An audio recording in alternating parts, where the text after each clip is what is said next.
Golden State Media Concepts Fantasy Football Podcast is your one-stop shop for fantasy football news and advice. Can't decide on who to draft on the first round? Going gaga on how to line up your team. Got you covered. Traditional leagues, Dynasty League, PPR League, IDP League, even Daily Fantasy Football League. Join us as we break down all the questions of fantasy football. It's the Golden State Media Concepts Fantasy Football Podcast.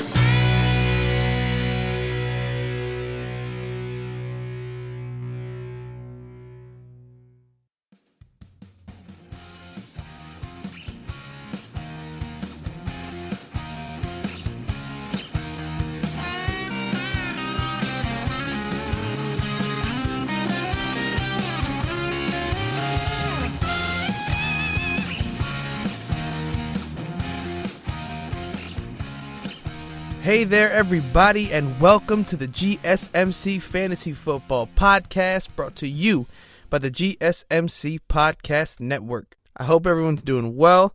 I hope you guys are staying safe and healthy. But guys, I'm excited for today's show. It's been a whirlwind of a weekend, and there are literally deals happening as I speak right now. So I'll do my best to keep you updated and keep you posted on any breaking news and transactions and just everything that's going on.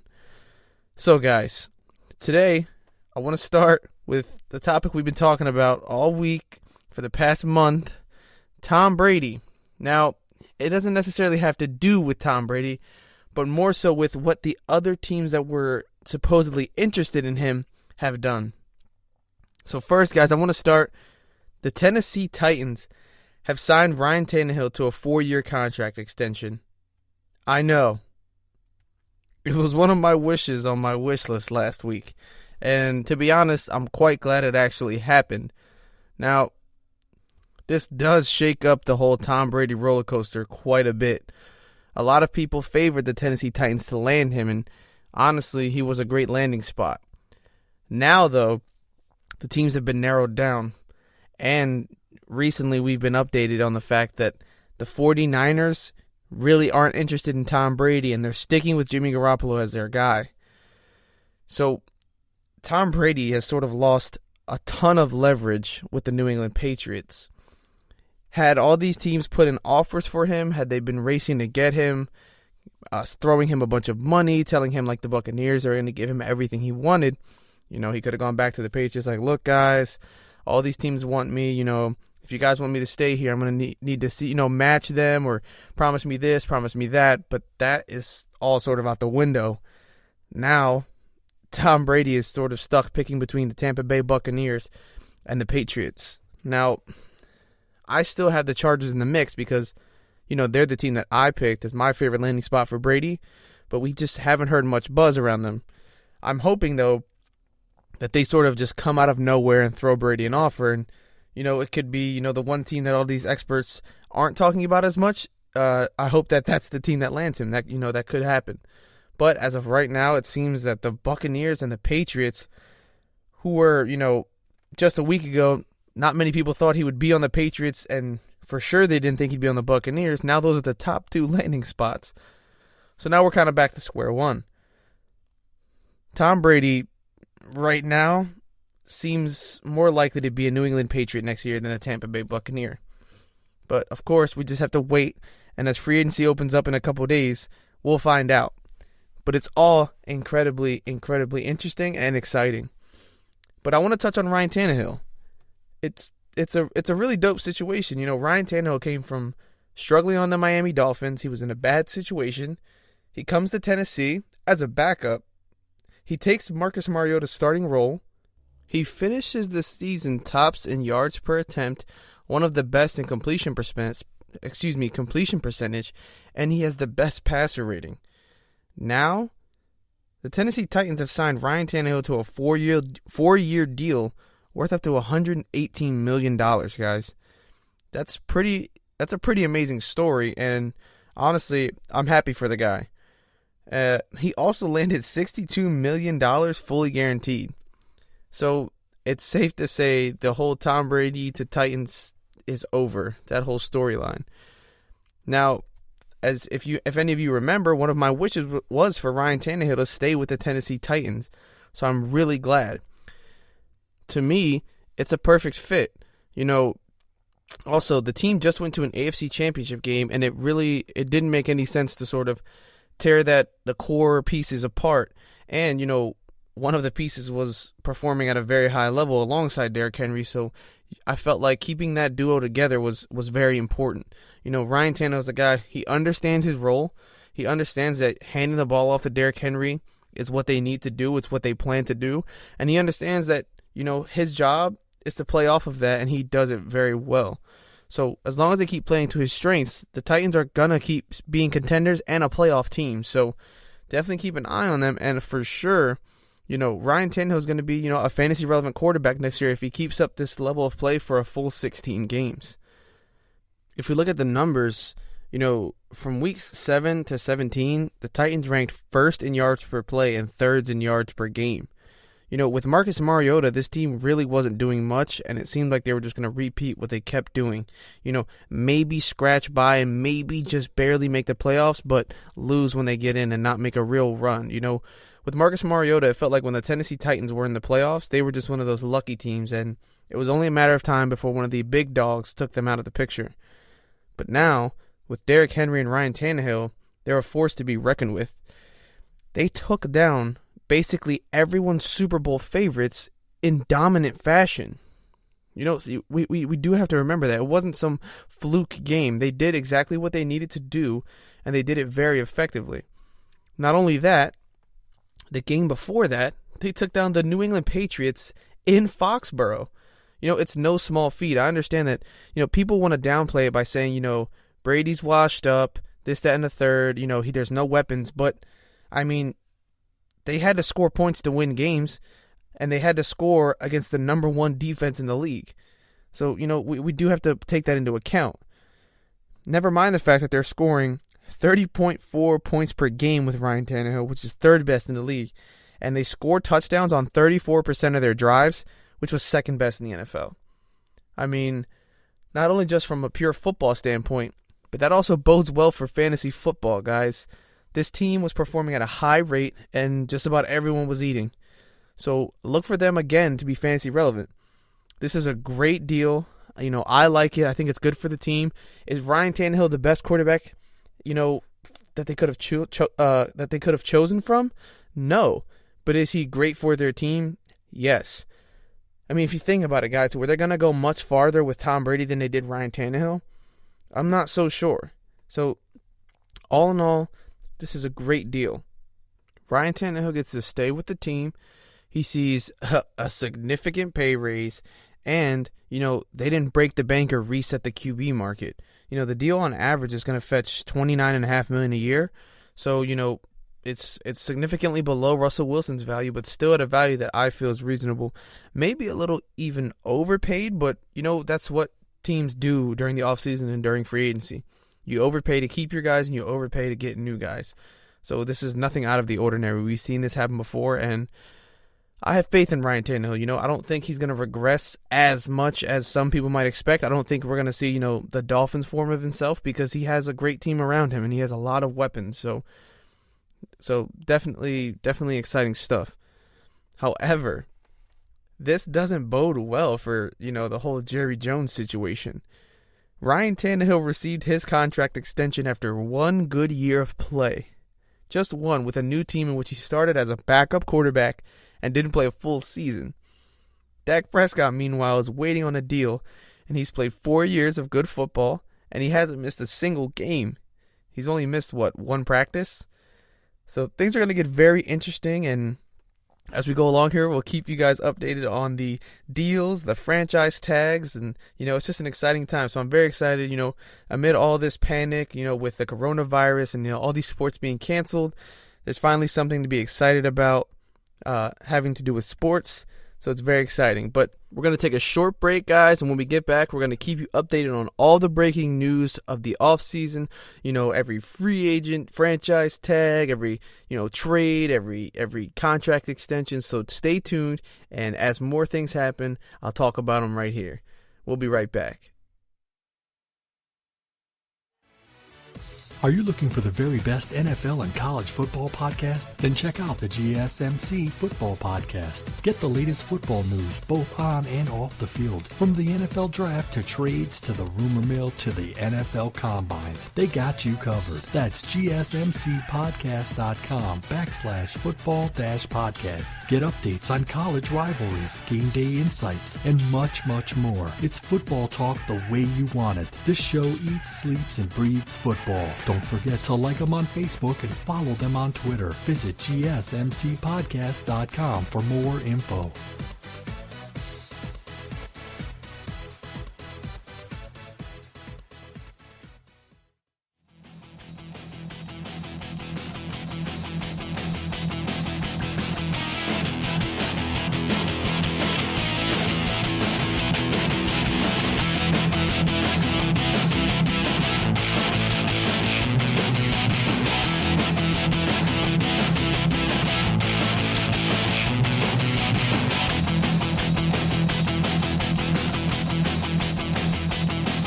All right, guys, welcome back to the GSMC Fantasy Football Podcast, brought to you by the GSMC Podcast Network. All right, guys, since the break, there's been a lot of breaking news, and I just want to get into some of the breaking news and deals that are getting done right now. First off, I want to start off with the Tennessee Titans franchise tagging Derrick Henry. All right, so I had hoped previously for the Tennessee Titans to sign Henry to a long-term deal. I feel like he earned that. I feel like he's played well over the past couple years, and he clearly showed them he could possibly carry them to a championship. The unfortunate reality, though, of the running back market is that, running backs don't last that long, one. And two, recently, with Todd Gurley, Le'Veon Bell, signing running backs to this massive long-term deal just doesn't seem to be the smartest thing that a team can do, no matter what.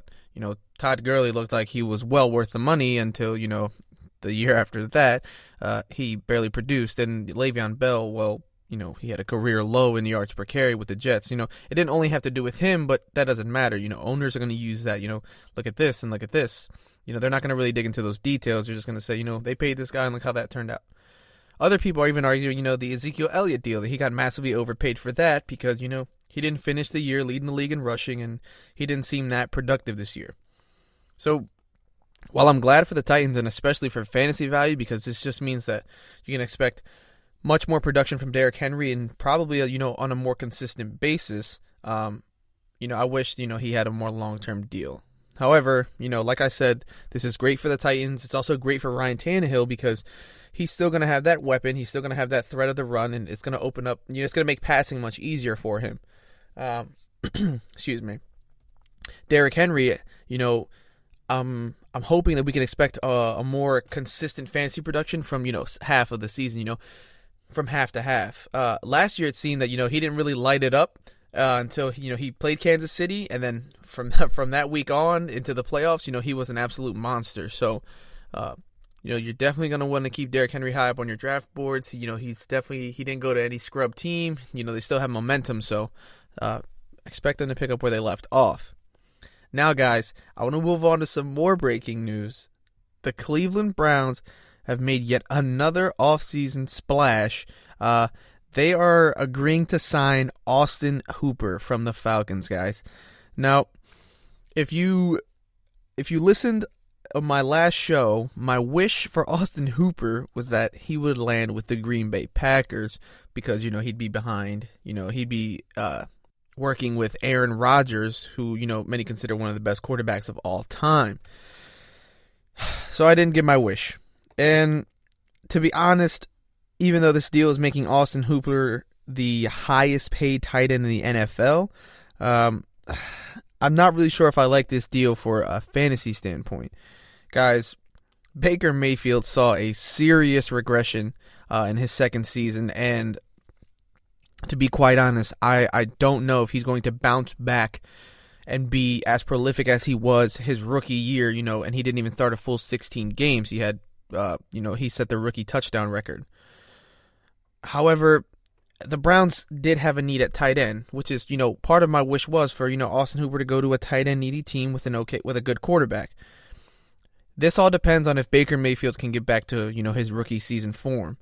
If Baker Mayfield, is constantly struggling to get the ball to these other guys like he was, and he's still, should I give this to Odell? Should I give this to Jarvis Landry? And the team doesn't find its identity yet again, then honestly, this is going to be another waste of a top talent.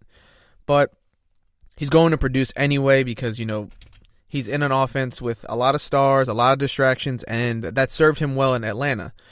It's just all going to depend, whether he's elite or not is going to depend on Baker Mayfield, guys. But, he's going to produce because he's a great tight end, and, it served him well to be in Atlanta with those two threats at receiver and to be in Cleveland with, Odell Beckham, Jarvis Landry, Nick Chubb in the backfield. That's going to help him a lot. So it's a good signing, but I'm not completely sure what to make of it fantasy-wise. He's definitely still going to produce, but we have to remember, Kevin Stefanski, he liked to run the two tight end set in Minnesota with Kyle Rudolph and Irv Smith. So Austin Hooper might be sharing snaps with Njoku or another tight end if they pick up another, or he might become, the number one threat tight end, and perhaps they trade Njoku, So we still have to see, what decisions they make there, but, it's definitely a little bit of a wishy-washy situation.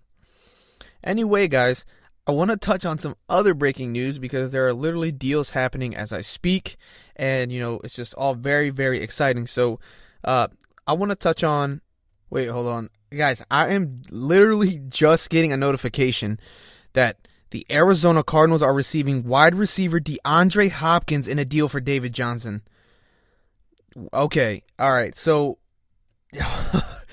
honestly, I don't even know what to make of this. Ian Rappaport reports this he posted this on Twitter. This is absolutely insane, guys. Well, let's analyze it. Do I think this is a good trade? Not at all. Guys, DeAndre Hopkins is a world-class receiver. Him leaving the Texans is not going to bode well for Deshaun Watson. This is definitely going to affect Deshaun Watson's fantasy value, guys. He's definitely going to dip unless the Texans are going to draft, a rookie receiver that turns out to be elite, but we're not going to be able to tell that right now. Wow, I knew this was going to be a wild offseason, but definitely could not have predicted Bill O'Brien, doing something this crazy.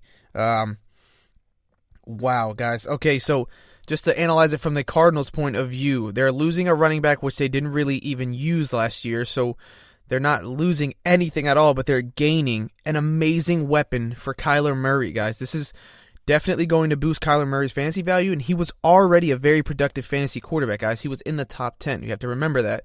So now, Larry Fitzgerald's making one more run at it, and DeAndre Hopkins is going to be lined up with him as well. This is going to be pretty lethal for the Arizona Cardinals. So I don't think DeAndre Hopkins' production is going to suffer because he is so elite. So you can still expect him to be a top fantasy wide receiver, but we can definitely bump up Kyler Murray's value as well. Kenyon Drake was highly productive, so they're working on keeping Kenyon Drake, and Kyler Murray is only going to get better, guys. So if he has a weapon like that, we can only hope for him to be, as good as Deshaun Watson is right now. So yeah, guys, wow, that's actually very, very insane. I can't believe DeAndre Hopkins has been traded. When I read it, I literally got a notification as I'm speaking here. I read it and I couldn't believe it. I thought it was fake for a second, but ESPN, it's on ESPN, guys. It's pretty insane. So wow. All right, guys. David Johnson to the Texans, though. It's very hard to analyze. David Johnson hasn't really produced much in the past 2 seasons because, he dealt with injury, and then, Kenyon Drake came in and basically stole his spot from him. I can't really make sense of the trade. However, if David Johnson returns to true form, the Texans will finally have that number one bell cow kind of guy who can catch a ton of passes from Deshaun Watson and put up some very good fantasy numbers. So with Deshaun Watson as his quarterback, if he comes back to normal form, he's going to put up a ton of fantasy numbers, and he's going to be a solid RB1. I don't think he's going to be top tier RB1, but he could be a RB1, high tier RB2. But that all depends on if he returns to form, guys. For Deshaun Watson, though, losing DeAndre Hopkins as wide receiver it's going to make him take a tough blow. Yeah, I don't know what the Texans are planning here, but definitely lower your expectations on the ceiling for Deshaun Watson, but he's still going to be a fantasy relevant quarterback, guys. He's a great quarterback, so this is not going to by any means, make him undraftable or, make him out of the top 10 of quarterbacks, but, we're definitely going to have to expect some days where he's definitely going to miss DeAndre Hopkins lining up on the outside. Whew. Okay, guys. I cannot tell you why Bill O'Brien decided to do this. I mean, like I said, David Johnson, if he returns to form, he can put up numbers. But, guys, he hasn't really produced since 2016. That was the last time he rushed for over 1,000 yards. And, he had 80 receptions that year. But it's just been a long time since David Johnson was an elite guy. And Bill O'Brien took a huge risk here, and he is losing a world-class player in DeAndre Hopkins, a guy who didn't drop a ball just 2 seasons ago. And very hard to make sense of this stuff, guys. But this is, it's the NFL offseason. It's exciting. It's chaotic. It's crazy. And, I mean, I guess it just fits the vibe of the world right now. So, guys, we're going to keep you posted on all the breaking news, all the deals, like I said. But pretty soon, right here, we're going to take a short break, guys. I'm gonna be looking at my phone, all my notifications, and I'm going to look through some of these deals that have been made because there are a ton. Some of these trades and free agent signings, franchise tagging, all that good stuff, guys. But I was planning on talking Dak Prescott recently, but I got that notification, so I had to touch on that, guys. And we'll take a short break now. When we get back, I'll talk Dak Prescott, and then I'll touch on other crazy signings that are happening. So stick with us, guys, and we'll be right back. Whew.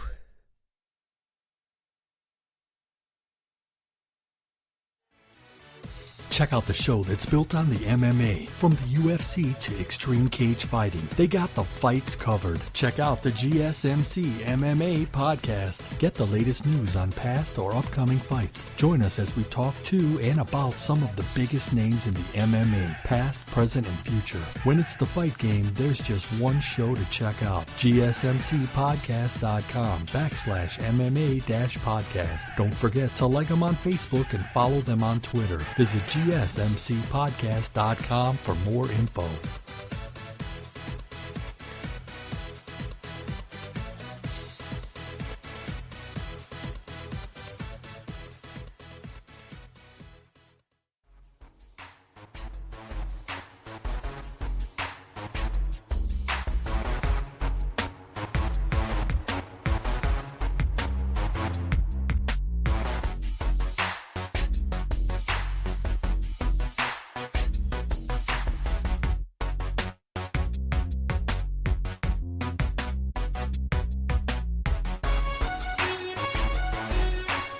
All right, guys, welcome back to the GSMC Fantasy Football Podcast, brought to you by the GSMC Podcast Network.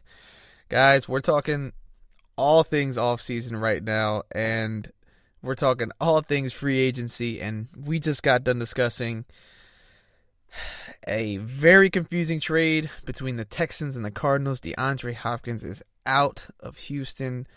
But the show goes on, guys, and, I want to bring things more level now, and I do want to touch on the quarterback situation of the Dallas Cowboys. Now, it was reported today that Dak Prescott will be receiving the franchise tag.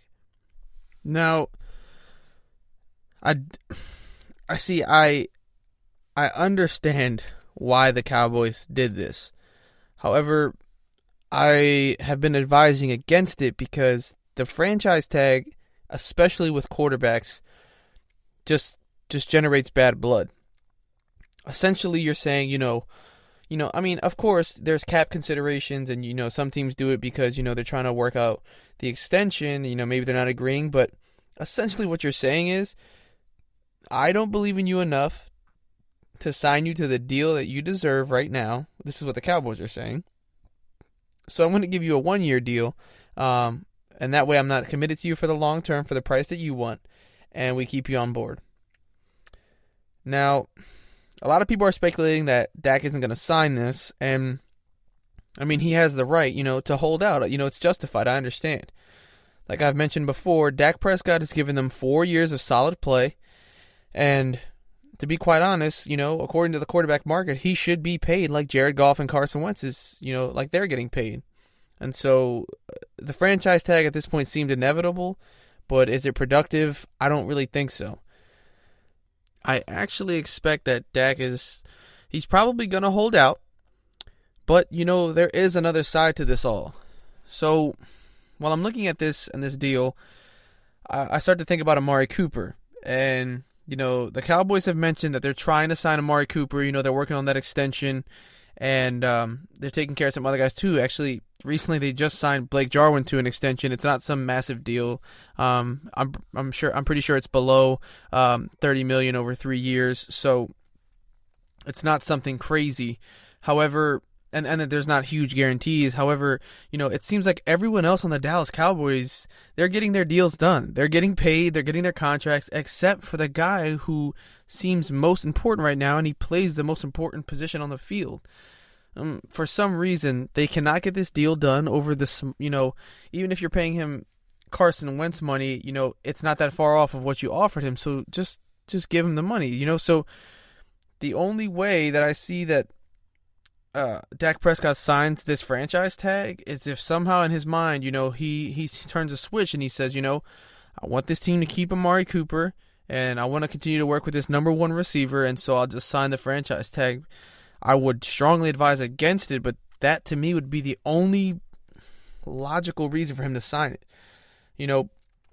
A few years ago, Dak was really struggling, and we saw when he didn't have Ezekiel Elliott, the production severely dipped. When Amari Cooper came into Dallas, it was like just some divine intervention, and, Dak got revitalized, rejuvenated, and, he put up huge numbers last year. He threw for nearly 5,000 yards, and a lot of that had to do with Amari Cooper.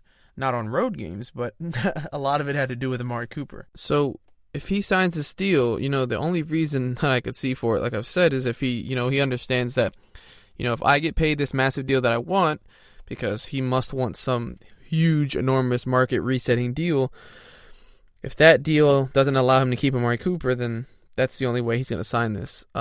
Honestly, though, the Cowboys have put themselves in a dangerous situation where Dak just might hold out next season or definitely miss a few games. And, who is their backup quarterback again? Exactly. So the Cowboys are really playing a dangerous game, and honestly, it doesn't seem like Dak has been folding at all. I know the Joneses are expecting it, but this could spell disaster for the Cowboys and Mike McCarthy in his first year as the head coach. To me, this is different than most situations because, like I said, it seems like everyone on that team has been paid. All the offensive linemen, so many players on defense, and the defense wasn't anything spectacular last season, and they're most likely going to let Byron Jones walk, and, they're trying really hard to work on this extension for Amari Cooper, but they just can't get this deal done with Dak Prescott. It doesn't make any sense. The franchise tag, it wasn't a good idea here.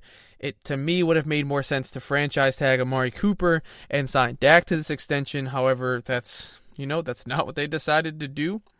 However, it is an exclusive tag, which means that no other team can sign Dak Prescott. So, guys, we'll see how this all unfolds. But again, this is more breaking news from today.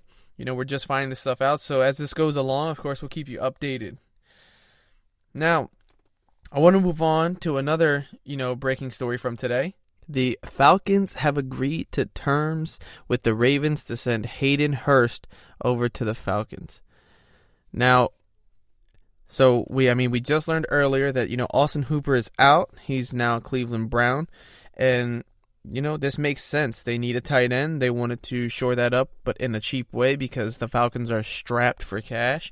And I like this addition. It's simple. If the offense is going to continue to be prolific as it has been for a while, then definitely expect Hayden Hurst to go up to that tight end 2 sort of territory. I don't think he's going to be some crazy elite tight end with the Falcons. He was like basically the tight end 3 in Baltimore, but he's a young guy. He's a skilled player. Expect him to definitely put up more numbers than he did last year in Baltimore, because in Baltimore it was just sort of crowded. It seemed like he couldn't really find time behind Mark Andrews. So definitely a good addition. Definitely something to keep your eye on, guys. It's going to boost his fantasy value, and definitely a nice, cheap pickup for the Atlanta Falcons. But yeah, guys, the free agency period has opened up with a bang. And while, officially the free agency period is open, this is all, when players are allowed to talk to teams, deals basically get done and are official at this point. So be sure to keep your ears and eyes open, guys, because this is just the beginning. I'm sure many more trades are going to happen, many more signings and deals. So, after that DeAndre Hopkins trade, guys, we gotta expect anything can happen right now. No one could have guessed that DeAndre Hopkins was even on the table. That was definitely a behind the scenes sort of thing going on. So, anything can happen right now, guys. It's definitely all up in the air.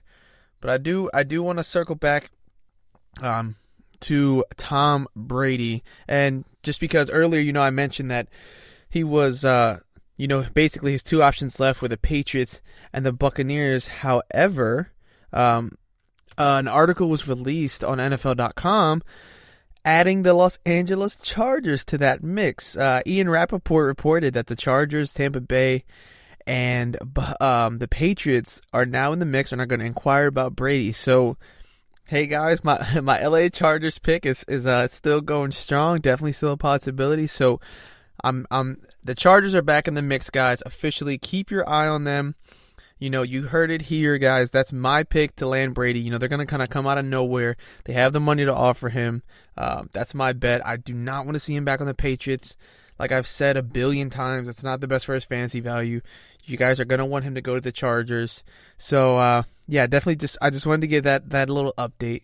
And with that, we'll go to the break. We're going to discuss the CBA. We're going to take a little bit of a break, talking about all these deals and crazy things. And we're going to talk, the CBA, what that means for the league, what that means for next season, and seasons to come after that. So, of course, stay tuned, and we'll be right back.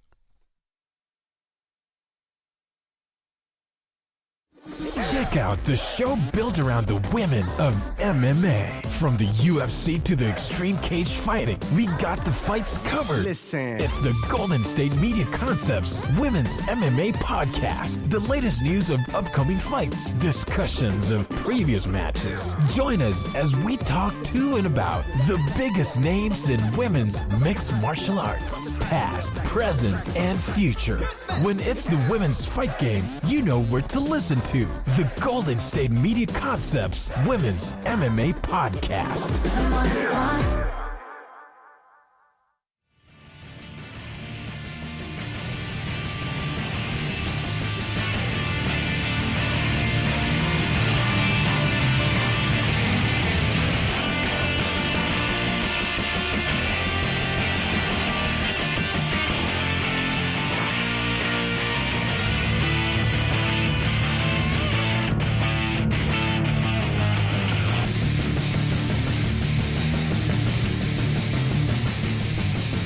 Hey there, everybody. Welcome back to the GSMC Fantasy Football Podcast. I hope you guys have been enjoying today's frenzy of a show. Free agency has opened up in wild fashion.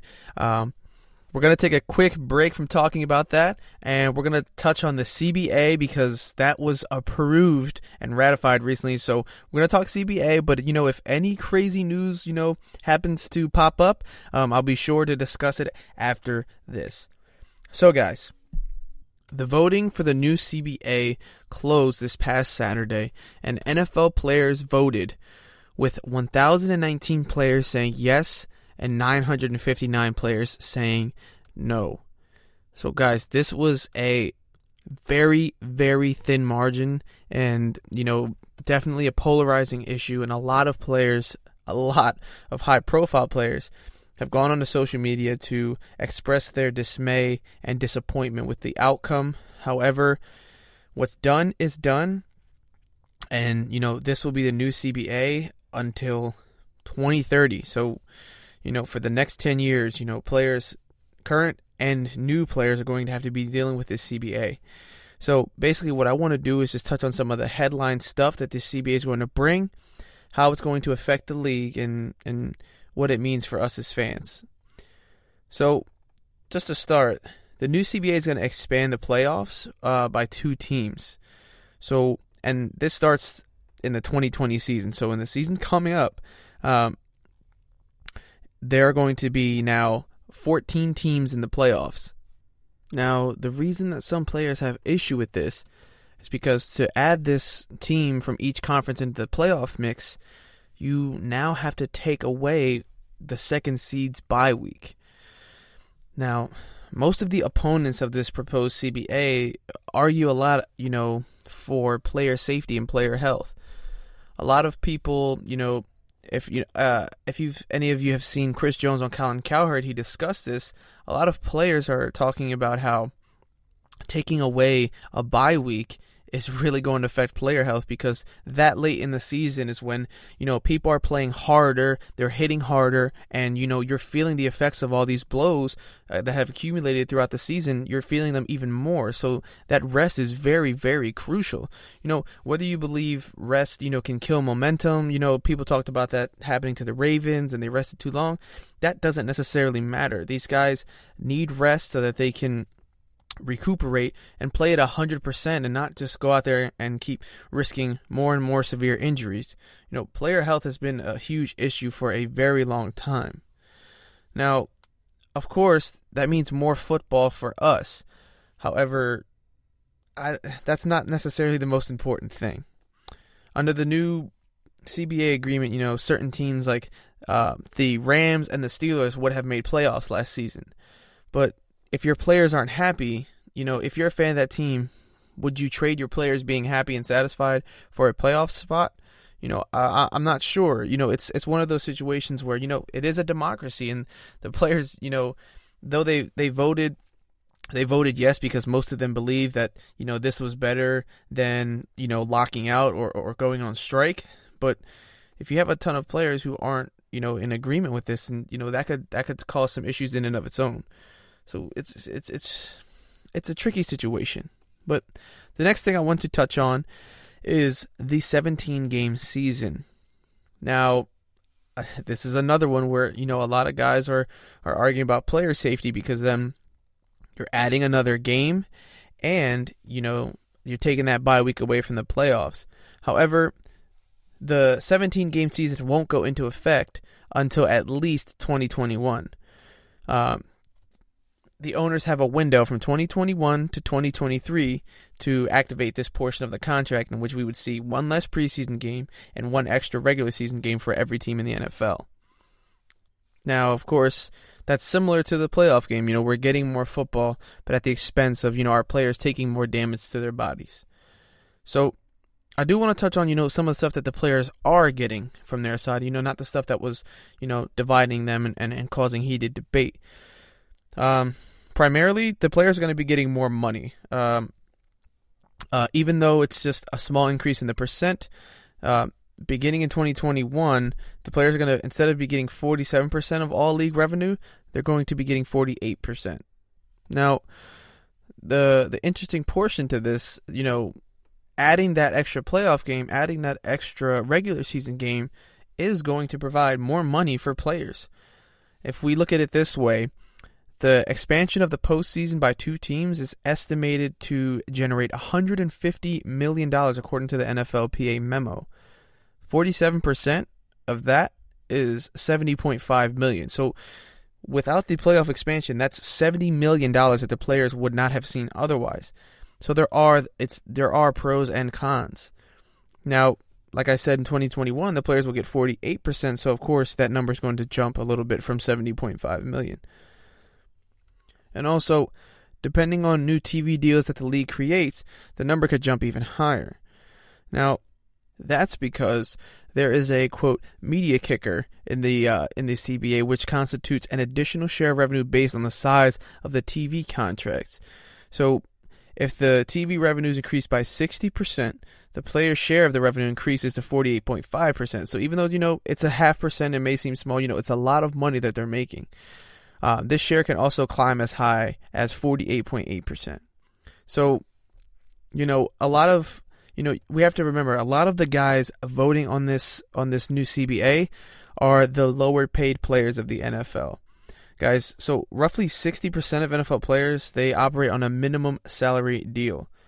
So we have to remember that, 1% increase for, Russell Wilson, he's making $35 million a year. It's much different for the guy who's making $500,000 a year.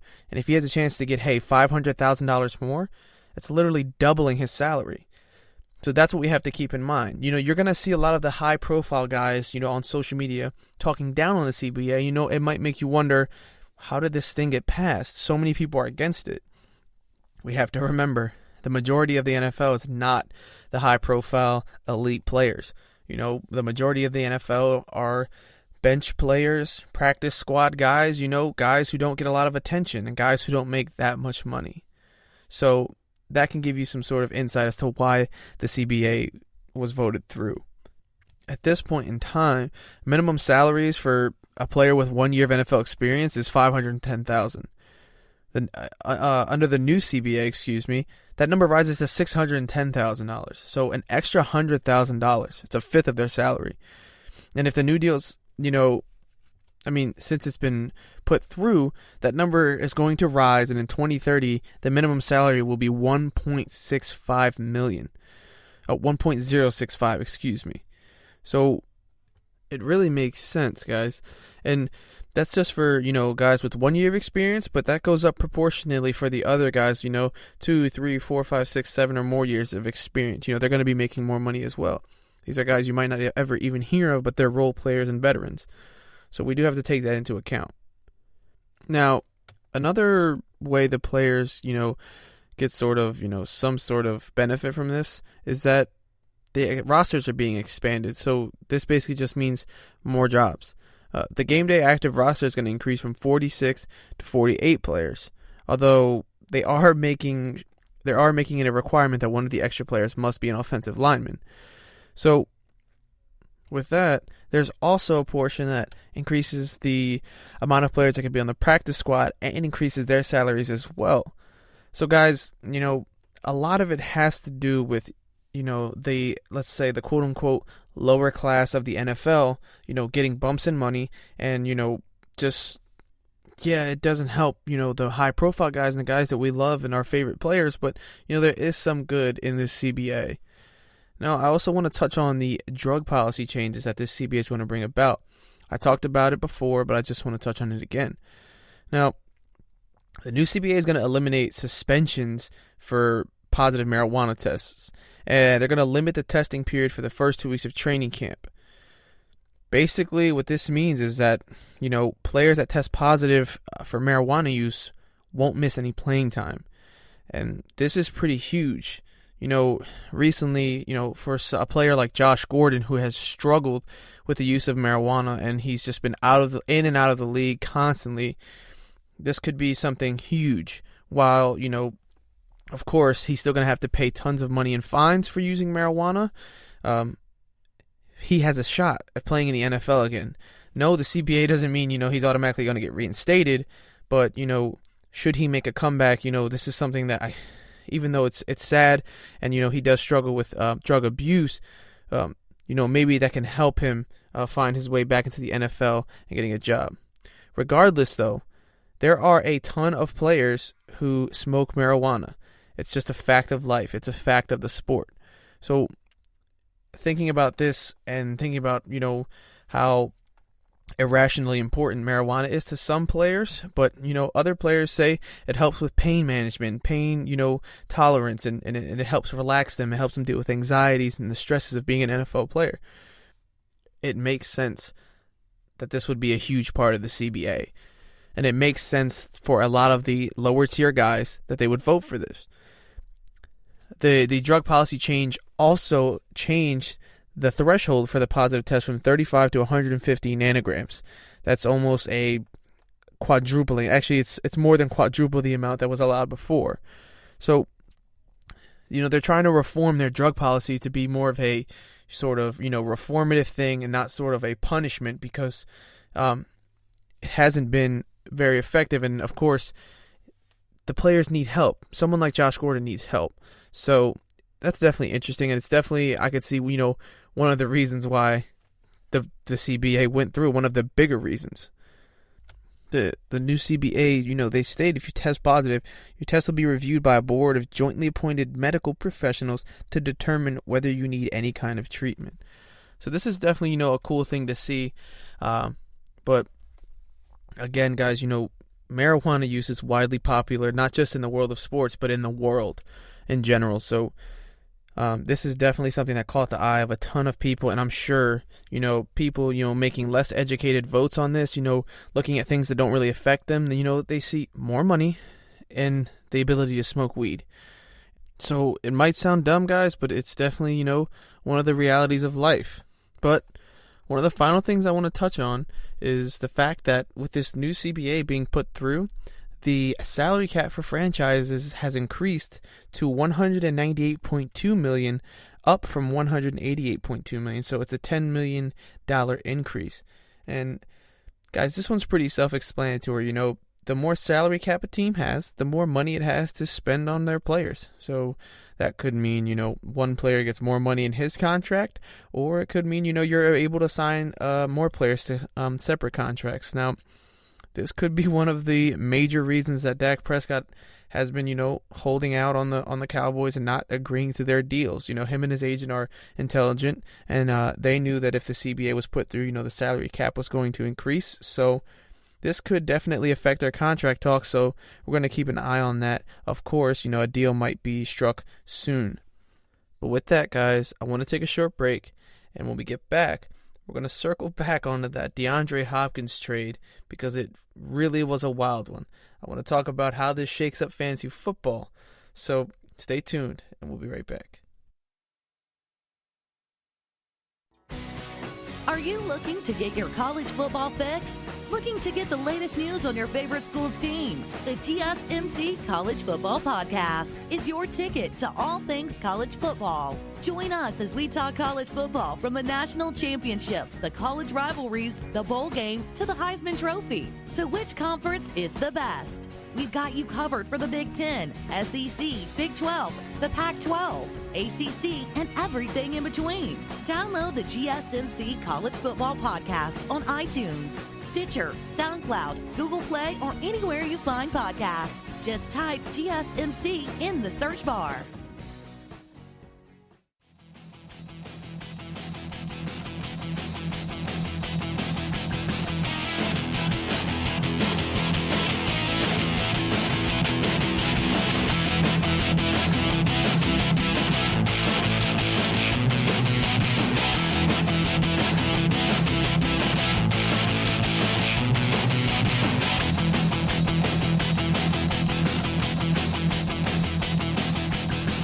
All right, guys, welcome back to the GSMC Fantasy Football Podcast, brought to you by the GSMC Podcast Network.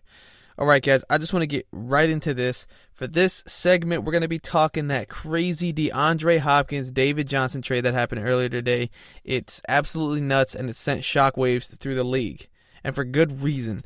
It's not very often that we see these generational talents get traded, let alone traded for what seems like nothing. So, if somehow you haven't heard, guys, the Houston Texans have traded their star receiver DeAndre Hopkins and a 4th-round pick for the backup running back of the Arizona Cardinals, David Johnson, and a 2nd-round pick.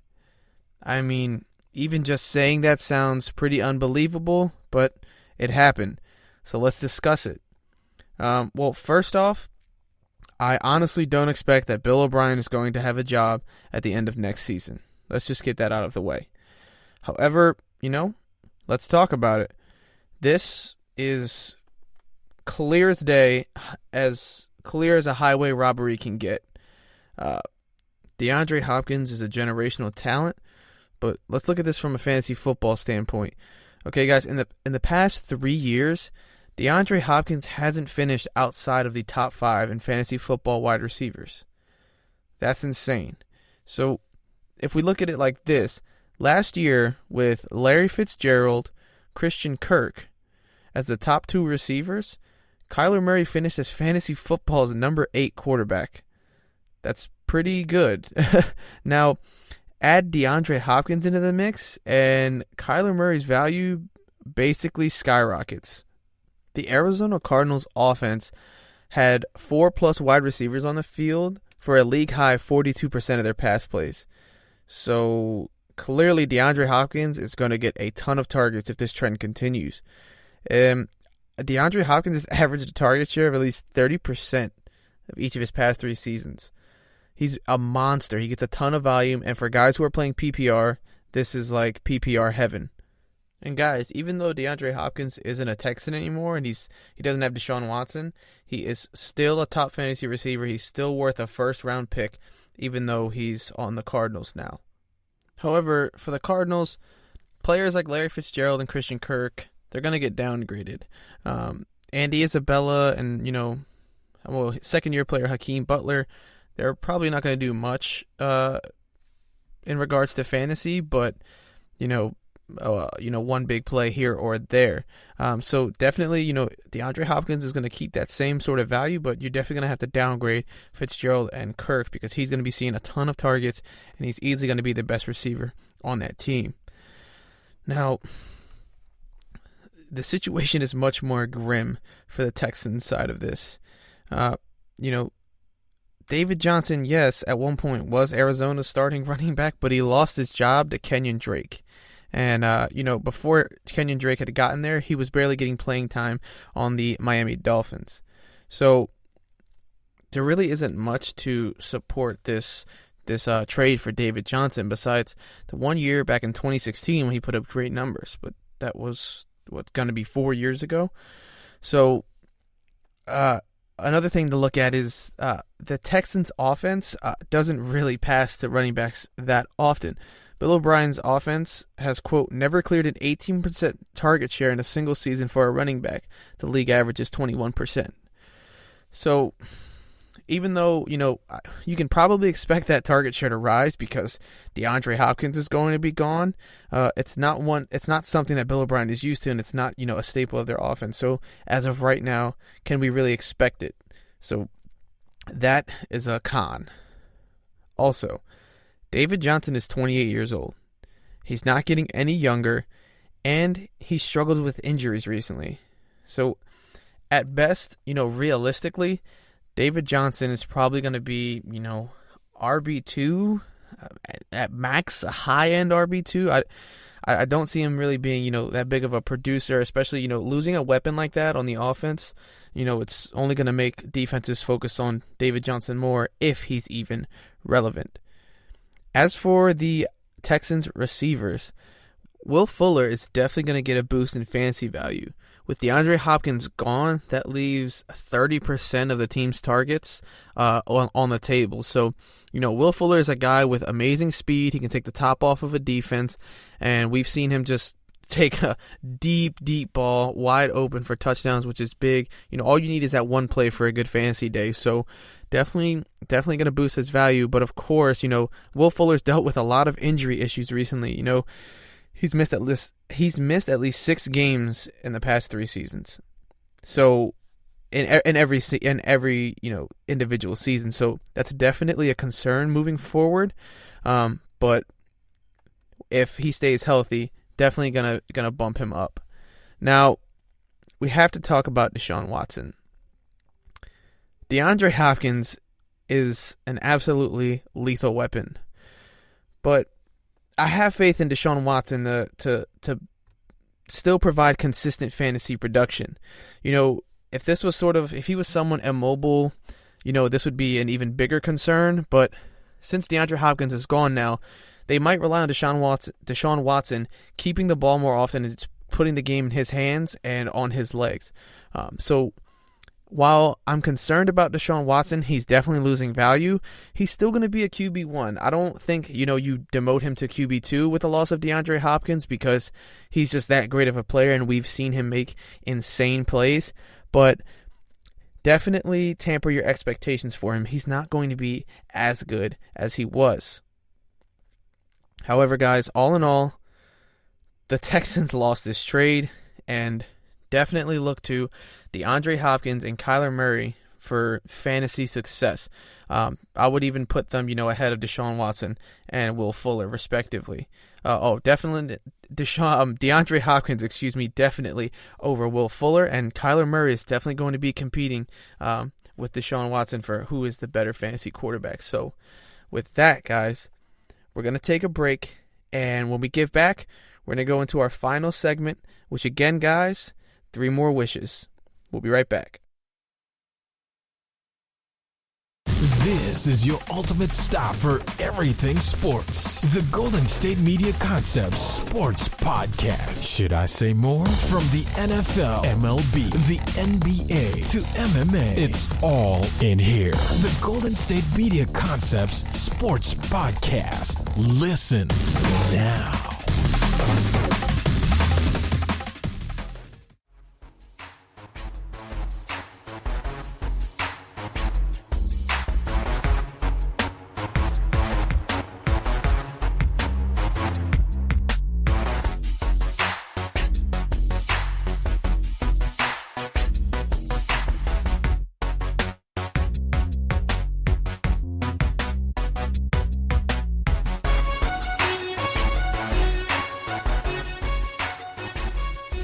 All right, guys, welcome back to the GSMC podcast, brought to you by the GSMC Podcast Network. Again, today we arrive at our final segment, and again, guys, Marcus's 3 wishes. All right, guys, today has been an insane start to the free agency period. It's been awesome to see, and even though there's things that I didn't quite agree with, it's definitely fun to see, again, especially at this time where sports are at an all-time low. It's definitely been a fun time. So let's get into my wishes for this offseason.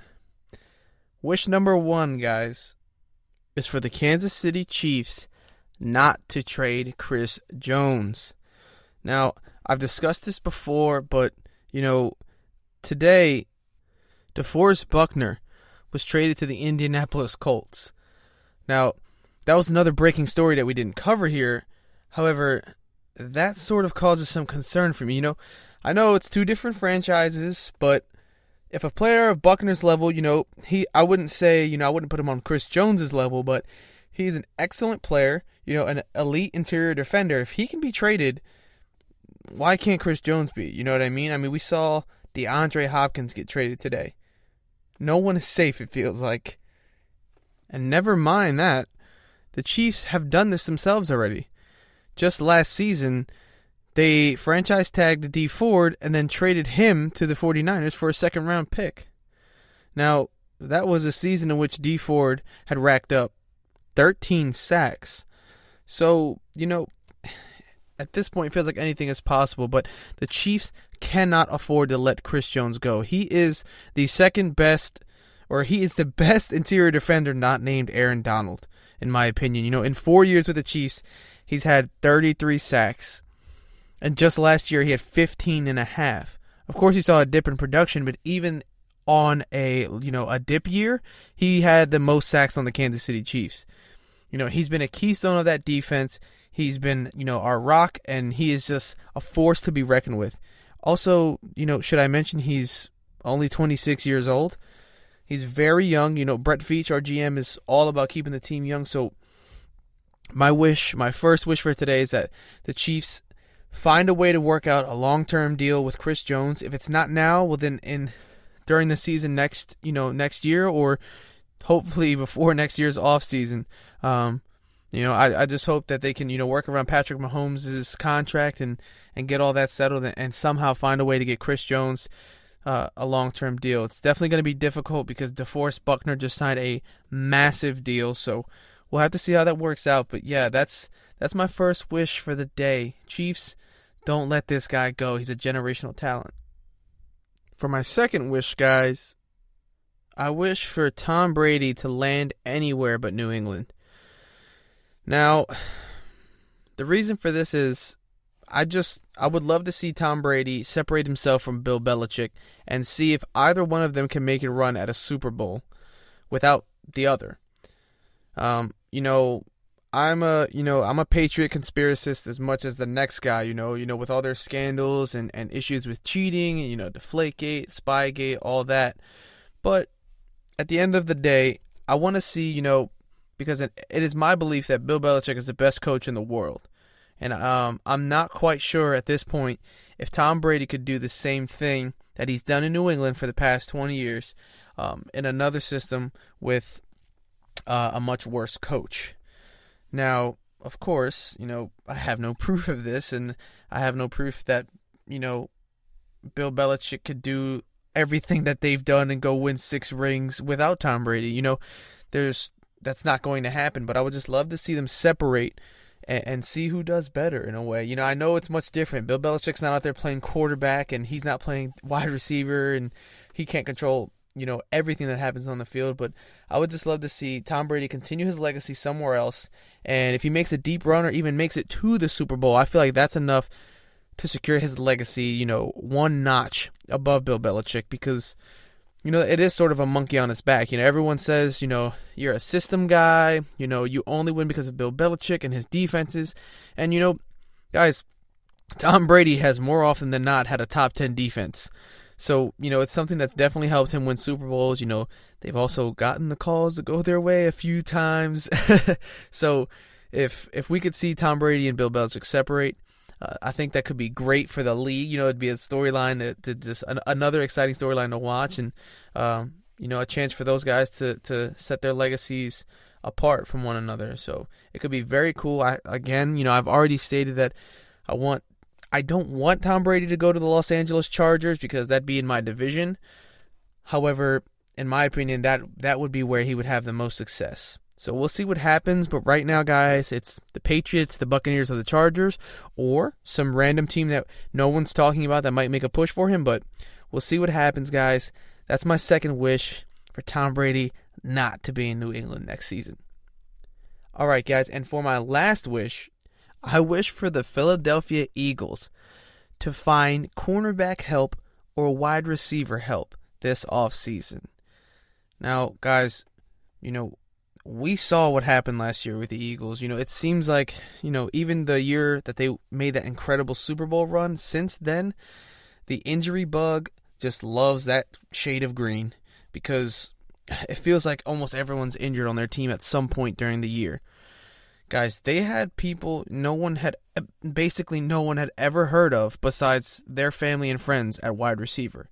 It seemed like they were finding guys at a local gym and saying, hey, do you want to play football for the Philadelphia Eagles? And, Carson Wentz was making do. He still finished as fantasy's number 10 quarterback. He threw for over 4,000 yards, and he had 27 touchdowns. So that was with basically no one. I don't think the only game where they had all 3 starting receivers was probably just week 1. It was pretty ridiculous that the Eagles even had a shot at making a push for the Super Bowl. They were in the playoffs, and I feel like people are forgetting that. And Carson Wentz basically single-handedly carried that team. If they could find someone like, maybe DeMarcus Robinson, who may be let go by the Chiefs, or, Robbie Anderson, that could be a great addition, because it's definitely going to be a step up from what they have. While Amari Cooper's name's been in the mix, it's been reported that, his deal just might be too expensive for the Eagles to take on, and maybe that doesn't happen. However, if the Eagles find a way to sign Amari Cooper and can afford him, maybe dumping some cash by releasing another player, then, that would be an amazing addition for Carson Wentz. Of course, we just have to see if that happens, but I would love for them to find some wide receiver help to help Carson Wentz out. We've seen him have an MVP caliber type season. That Super Bowl year, he was absolutely insane. He was clearly one of the best quarterbacks in the league, and it's been hard to bounce back with that lack of weapons and his injury troubles. Again, this was kind of a two-parter, so, the second part of my wish is for them to go get some cornerback help. Unfortunately for them, Byron Jones just recently signed a mega deal with the Miami Dolphins, so he's no longer a part of that Eagles chase. However, there's still guys out there.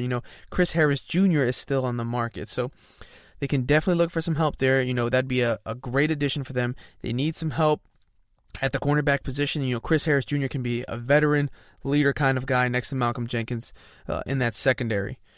But guys, that's it for my last wish. Get Carson Wentz some wide receivers so he can keep producing in fantasy football, and get that defense some help in the secondary because they can be a force to be reckoned with as well. With that, though, guys, we're going to end our show here.